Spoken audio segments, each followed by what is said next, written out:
അപ്പോൾ ശ്രീ രജനീസ് സുണ്ണിത്താൻ തുടരാം. കേരള പോലീസിന് പിടിപ്പുകേട് ഉണ്ടായിട്ടുണ്ട്. അദ്ദേഹം ക്രിമിനലാണ്. എന്തുകൊണ്ട് മുഖ്യമന്ത്രിയെ ആഭ്യന്തരമന്ത്രിയൊക്കെ വെല്ലുവിളിച്ച് നടന്ന ഇയാളെ എന്തുകൊണ്ട് വളരെ പെട്ടെന്ന് പിടികൂടിയില്ല എന്നുള്ളതാണ് ചോദ്യം.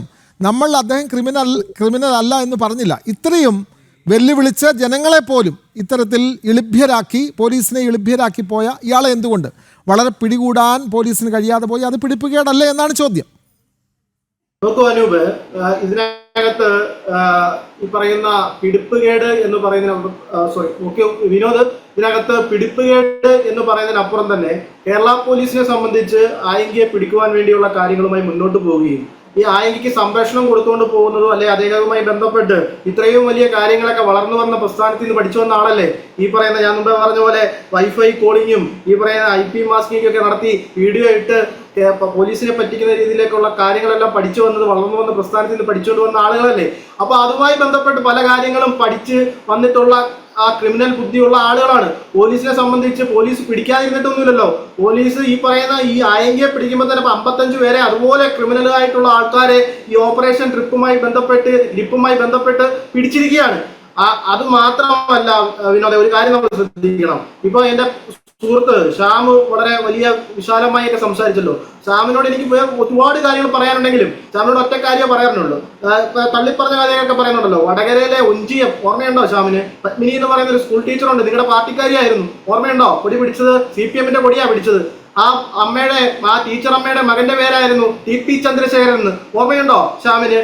TP ചന്ദ്രശേഖരൻ എന്ന് പറയുന്ന ആ പാവപ്പെട്ട പൊതുപ്രവർത്തകന്റെ മുഖത്തേക്ക് 52 വെട്ടുകൾ വെട്ടിക്കൊന്ന പ്രതികളുണ്ട്. കിർമാണി മനോജ് ആയാലും ഈ പറയുന്ന കൊടിസുനി ആയാലും MS അനൂപായാലും അങ്ങനെയുള്ള ക്രിമിനലുകൾ. ആ ക്രിമിനലുകളെ അന്ന് സംരക്ഷിച്ച സംവിധാനത്തിന്റെ പ്രസ്ഥാനത്തിന്റെ പേരെന്താണ്? CPM എന്നല്ലേ. അന്നത്തെ പോലീസ്, തിരുവഞ്ചൂർ രാധാകൃഷ്ണ പോലീസ് ആ ക്രിമിനലുകളെ പിടിക്കുവാൻ വേണ്ടി കണ്ണൂർ ഉൾപ്പെടെയുള്ള പ്രദേശങ്ങളിൽ ചെന്നപ്പോൾ എത്രത്തോളം ആവേശത്തോടു കൂടിയാണ് നിങ്ങളുടെ പാർട്ടി ഗ്രാമങ്ങളിൽ ഉൾപ്പെടെ അവിടുത്തെ ആ പറയുന്ന കൊടും ക്രിമിനലുകളെ സംരക്ഷിച്ചത്. അവരെ നിങ്ങൾ തള്ളി പറഞ്ഞിട്ടുണ്ടോ? അത് തന്നെയാണ് നമ്മൾ പറയുന്നത്. ഈ ക്രിമിനൽ ആയിട്ടുള്ള അർജുൻ എസ് ആയങ്കി ഫേസ്ബുക്ക് പോസ്റ്റിൽ പറഞ്ഞിട്ടുണ്ട്. ഇപ്പോൾ രജനീസ് സുണ്ണിത്താൻ പറഞ്ഞ കാര്യം ഈ പറഞ്ഞ അർജുൻ ആയങ്കി പറഞ്ഞിട്ടുണ്ട് ഫേസ്ബുക്കിൽ. എന്താണ് പറഞ്ഞതെന്ന് അറിയാമോ? ഇതിനേക്കാൾ നല്ലത് ഉമ്മൻചാണ്ടി ആയിരുന്നു എന്ന് പറയാൻ ആഗ്രഹിക്കുന്ന ആളാണ് ഞാൻ. ഇതുപോലൊരു കോമാളി നുണയൻ, പറഞ്ഞ വാക്കിന് വിലയില്ലാത്ത കള്ള മലരൻ മുഖ്യമന്ത്രി കസേരയിൽ ഇരിക്കുന്നു എന്നതിൽ പരം നാണക്കേട് കേരള ജനതയ്ക്കില്ല.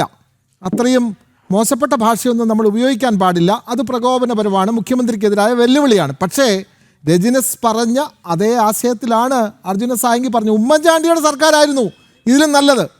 അപ്പോൾ തന്നെ ക്രിമിനലുകളെ കയ്യോടെ പിടികൂടും. അന്ന് ആഭ്യന്തരമന്ത്രി ആരായിരുന്നു? ഇന്നത്തെ സ്പീക്കർ ആയിരിക്കുന്ന തിരുവഞ്ചൂർ രാധാകൃഷ്ണനായിരുന്നു അന്ന് ആഭ്യന്തരമന്ത്രി. പക്ഷേ രമേശ് ചെന്നിത്തലയ്ക്ക് അതിന് പറ്റുന്നില്ല. സമ്മതിക്ക് ശ്രീ രജനീസ് സുണ്ണിത്താനെ.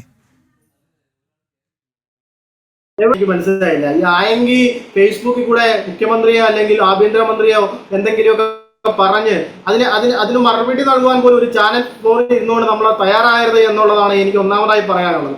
രണ്ടാമത്, ഈ ആയങ്കി പറഞ്ഞ വലിയ വർത്തമാനം പറഞ്ഞ ആളിപ്പം ജയിലിൽ കിടക്കുവാണല്ലോ. കുടുങ്ങിലും ക്രിമിനലായിട്ടുള്ള ആയങ്കിയെ പോലെയുള്ള ഗുണ്ട, എന്നിട്ട് അയാൾ ജയിലിൽ കിടക്കുന്നുണ്ടല്ലോ. പിന്നെ ഈ ഞാൻ പറഞ്ഞത് എന്താണ്?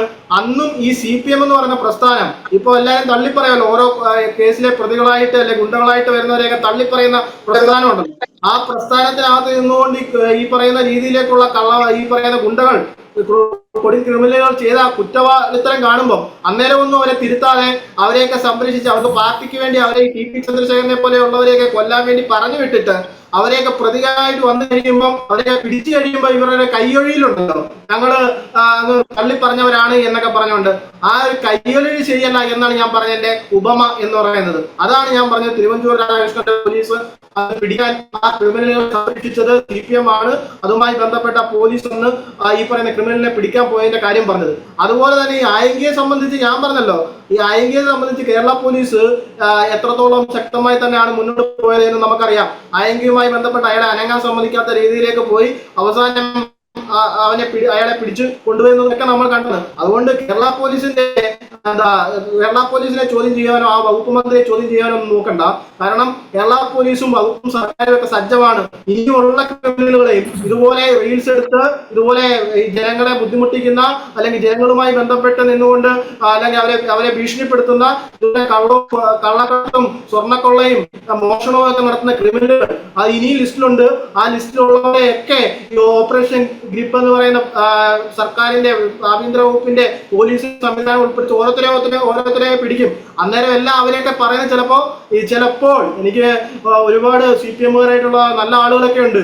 പക്ഷേ ഈ ഗുണ്ടകളായുള്ളവരെ അല്ലെങ്കിൽ ഈ പറയുന്ന ക്രിമിനലുകളെയൊക്കെ പുലർത്തിക്കൊണ്ട് അല്ലെങ്കിൽ അവരെയൊക്കെ മുന്നോട്ട് കൊണ്ടുപോകുന്ന ഒരു പ്രസ്ഥാനം ആണ് എന്ന് പറയുന്നത് ഈ ക്രിമിനലുകളാണ്. അവർ വന്നിരുന്നിട്ട് പറയുകയാണ് ഞാൻ വളർന്നു വന്ന പ്രസ്ഥാനം ഇതാണ്, ഞാൻ വളർന്നു വന്നപ്പോൾ എന്നെ സംരക്ഷിക്കുന്ന പ്രസ്ഥാനം ഇതാണ്, അല്ലെങ്കിൽ ഞാൻ ചെയ്യുന്ന പ്രവർത്തികളെ സംരക്ഷിക്കുന്ന പ്രസ്ഥാനം ഇതാണ് എന്ന് പറയുന്ന ക്രിമിനലുകൾ ഇനി അകത്താകാൻ പോകുന്നേ ഉള്ളൂ എന്നുള്ളത് കൂടിയാണ് എനിക്ക് ഇതിനെ കൂടി കൂട്ടിച്ചേർക്കാനുള്ളത്. യെസ്, വ്യക്തമാണ്. എന്തായാലും ആഭ്യന്തര വകുപ്പിന് ഇക്കാര്യത്തിൽ വലിയ കെടുകാര്യസ്ഥത ഉണ്ടായി എന്നുള്ള കാര്യത്തിൽ സംശയമില്ല. പക്ഷേ കോൺഗ്രസിൻ്റെ പ്രതിനിധി അത് സമ്മതിക്കാൻ തയ്യാറല്ല. ഇതേപോലെ അർജുൻ ആയങ്കിയെ പോലെ ഒരാൾ കേരള പോലീസിനെയും മുഖ്യമന്ത്രി ആഭ്യന്തരമന്ത്രിയെ ഒക്കെ വെല്ലുവിളിച്ചിട്ട് അദ്ദേഹം സ്വൈര്യവിഹാരം നടത്തി, ചായക്കടയിൽ പോയി സ്വൈര്യമായി അദ്ദേഹം ചായ കുടിച്ചു. അതിൻ്റെയൊക്കെ വീഡിയോ പുറത്ത് വന്നതാണ്. പിന്നീടാണ് ഏറ്റവും അവസാനം അറസ്റ്റിലായതോടുകൂടി കേരള പോലീസിന് വലിയ നാണംകേടിൽ നിന്നും രക്ഷപ്പെടാൻ കഴിഞ്ഞു എന്നുള്ളതാണ്. പക്ഷേ സമൂഹത്തിന് മുമ്പിൽ വലിയ ചോദ്യങ്ങളുണ്ട്. എന്തുകൊണ്ട് ഇത്തരം ക്രിമിനലുകൾ കേരളത്തിൽ സ്വൈര്യവിഹാരം നടത്തുന്നു? അത് ഇടതായാലും വലതായാലും അവർക്ക് എത്ര വലിയ ആളിനെയും വെല്ലുവിളിക്കാം, യാതൊരു പ്രശ്നവുമില്ല എന്നുള്ളതാണ്